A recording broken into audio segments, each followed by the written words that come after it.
요한계시록 1장 9절로 19절의 말씀입니다.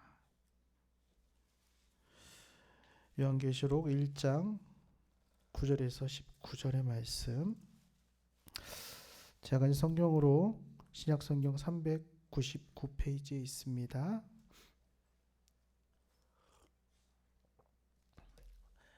네, 저와 여러분이 한 절씩 말씀을 교독합니다. 나 요한은 너희 형제요 예수의 환난과 나라의 참음과 참에 동참하는 자라. 하나님의 말씀과 예수를 증언함으로 말미암아 반모라는 섬에 있었더니 주의 날 내가 성령에 감동되어 내 뒤에 나는 나팔 소리 같은 큰 음성을 들으니 이르되 내가 보이는 것을 두루마리에 써서 에베소, 서머나, 버가모, 두아디라, 사데, 빌라델피아, 라우디게아 등 7교회에 보내라 하시기로 몸을 돌이켜 나에게 말한 음성을 알아보려고 돌이킬 때 7 금촛대를 돌아보았는데 촛대 사이에 인자 같은 이가 발에 끌리는 옷을 입고 가슴에 금띠를 두르고 그의 머리가 털의 희기가 그냥 양격 같고 눈 같으며 그의 눈은 불꽃 그의 발은 풀무불에 단련한 빛난 주석 같고 그의 음성은 많은 물소리와 같으며 그의 오른손에 7별이 있고 그의 입에는 좌우에 낯선검이 나오고 그 얼굴은 해가 힘있게 비치는 것 같더라. 내가 볼 때 그의 발 앞에 엎드러져 죽은 자 같이 되매 그가 오른손을 내게 얹고 이르시되 두려워하지 말라 나는 처음이요 마지막이니 곧 살아있는 자라 내가 전에 죽었노라 볼지어다 이제 세세토록 살아 사망과 음부의 열쇠를 같이 봅니다. 그러므로 내가 본 것은 지금 있는 일과 장차 될 일을 기록하라. 아멘. 할렐루야. 네, 이 새벽 하나님 앞에 나와서 예배하는 여러분들에게 하나님의 은혜, 하나님의 축복이 충만하게 임하기를 주님의 이름으로 축복합니다. 자, 오늘 말씀을 통해서 나를 향한 주의 뜻을 발견하라. 말씀의 제목입니다. 오늘 여러분을 향한 하나님의 뜻을 발견하고 깨닫고 아는 시간 되시기를 축복합니다.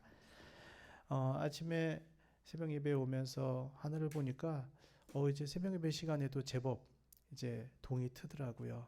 여명이 쫙 비치면서 아침에 밝은 빛이 이제 비치는 것을 보면서 성전에 왔습니다.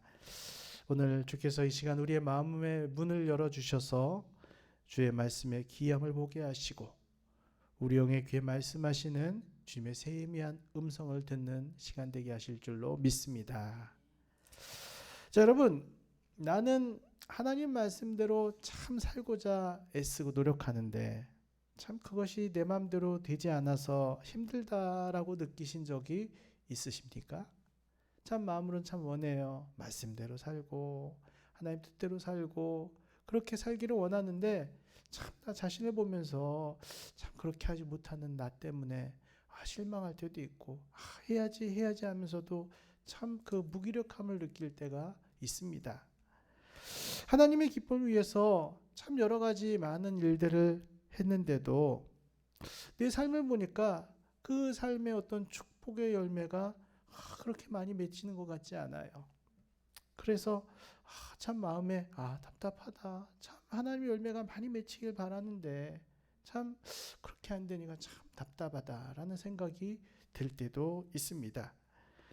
자, 오늘 말씀을 기록한 요한도 하나님의 뜻대로 살려고 하나님의 말씀을 전하려고 노력을 하다가 사형자들만 간다는 반모라는 섬으로 가게 되었어요. 그곳에 갇히게 되었습니다.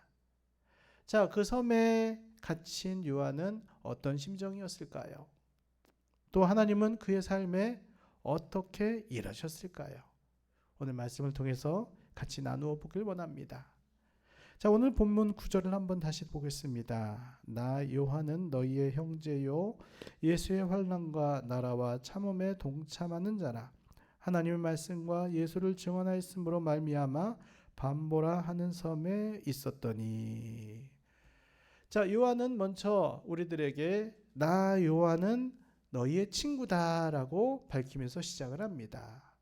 그리고 예수의 환난과 참음에 동참하는 자다라고 스스로를 소개하고 있습니다.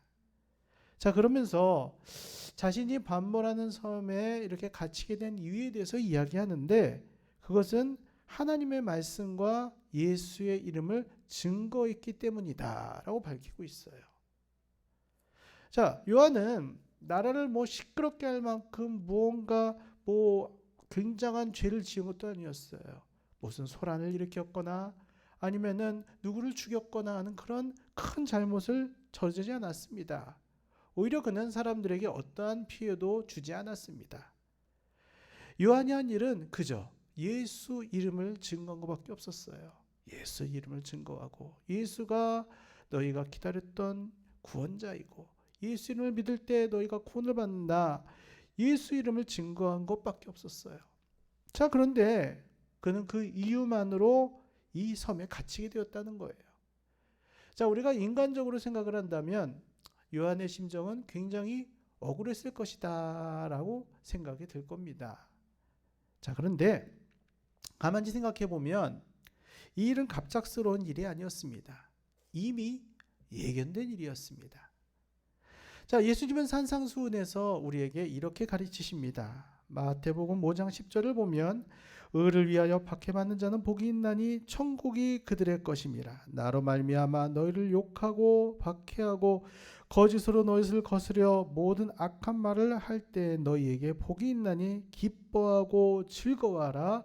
하늘에서 너희 상이 큼이라. 아멘. 우리 예수님께서는 우리에게 이미 가르쳐 주셨어요. 여러분, 예수 믿는다는 것 어떤 면에서 보면 참 쉬운 일은 아닙니다. 예수 믿으면서 내가 살고 있던 모든 것들을 그대로 유지하고 산다? 그렇지 않죠. 예수 믿으면 달라져야 돼요. 다른 마음과 다른 생각을 가지고 다른 삶을 살아야 됩니다. 자, 그건 성경에서 좁은 문, 좁은 길로 걸어가라, 우리에게 그렇게 가르치시는 말씀이에요. 세상에서 우리가 살고 있지만 세상의 가치관으로 사는 것이 아니라 하늘의 법칙대로 사는 존재가 바로 저와 여러분이라는 것입니다. 세상 사람과 전혀 다른 삶을 살아가는데 어찌 세상이 우리를 그냥 두겠습니까? 힘들 때가 있어요. 고난이 끊이지 않을 때가 있다는 것입니다. 예수 믿으면 다 잘 될 걸로, 형통할 걸로, 아무 문제가 없을 걸로 생각하지만 오히려 더 큰 어려움과 시험을 당할 수도 있다는 것입니다. 세상과 다른 삶을 살고 세상과 다른 가치관을 가지고 살아가기 때문이에요. 악한 마귀는 그러한 우리를 가만두지 않으려고 하기 때문입니다.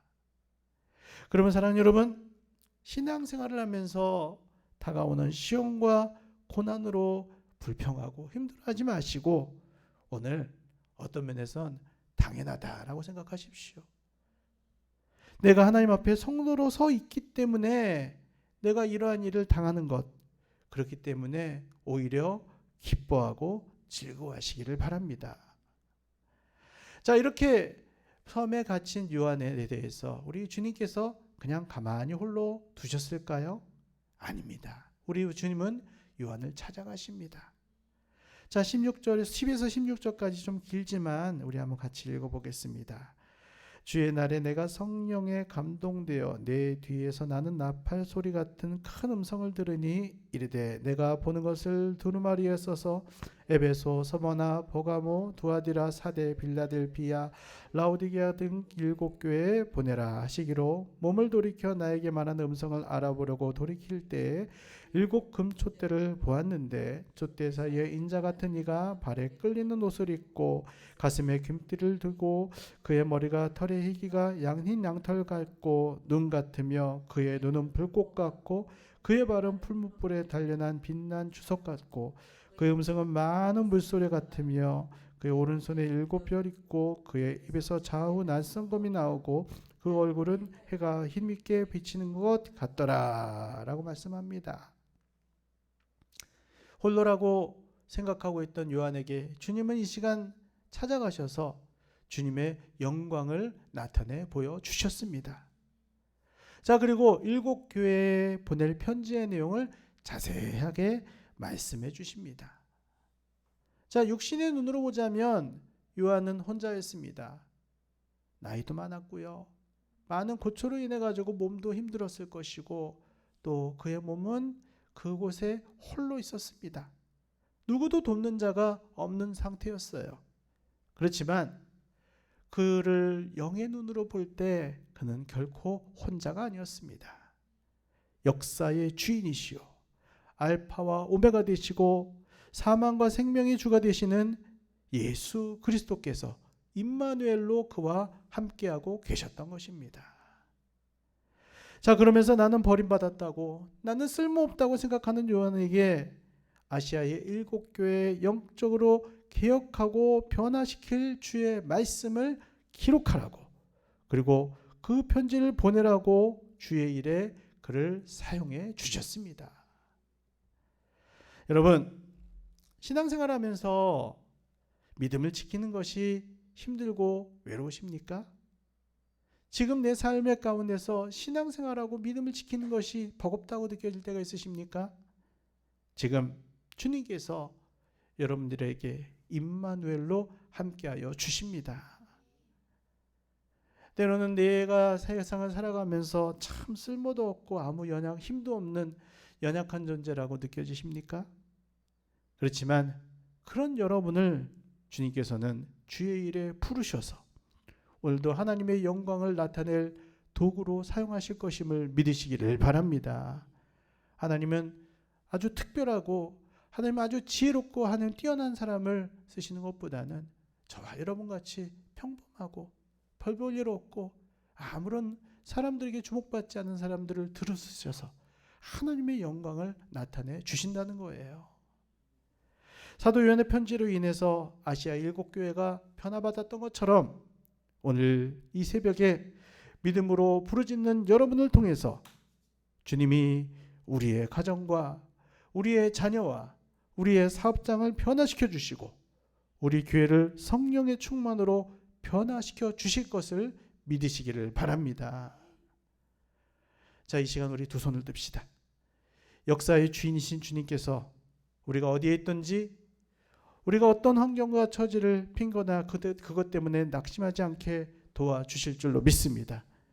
오늘 이 삶의 자리에 나를 두신 주님의 뜻을 발견하면서 그 뜻을 온전히 이루기에 노력하고 순종하는 일꾼이 되게 해달라고 이 시간 부르짖으시기를 바랍니다. 여러분 삶에 하나님의 놀라운 은혜가 함께할 줄로 믿습니다. 오늘 나에게 임마누엘을 찾아오셔서 나와 함께 계시는 주님을 오늘도 느끼고 경험하고 그 힘의 능력으로 살아갈 수 있도록 역사하실 줄로 믿습니다. 또한 먼 곳에서 지금 선교사역 감당하고 계신 우리 목사님 하나님께서 함께 하셔서 그곳에 하나님의 성령의 바람을 불게 하셔서 놀라운 일이 그 중남미 땅에 일어나게 하여 주실 줄로 믿습니다. 우리 시간 말씀 붙잡고 주님 세 번 간절히 부르시고 다 같이 기도하시겠습니다. 주여, 주여, 주여. 할렐루야. 하나님 아버지 감사합니다. 오늘도 하나님의 은혜와 하나님의 역사하심을 이 시간 사모하고 바라봅니다. 하나님,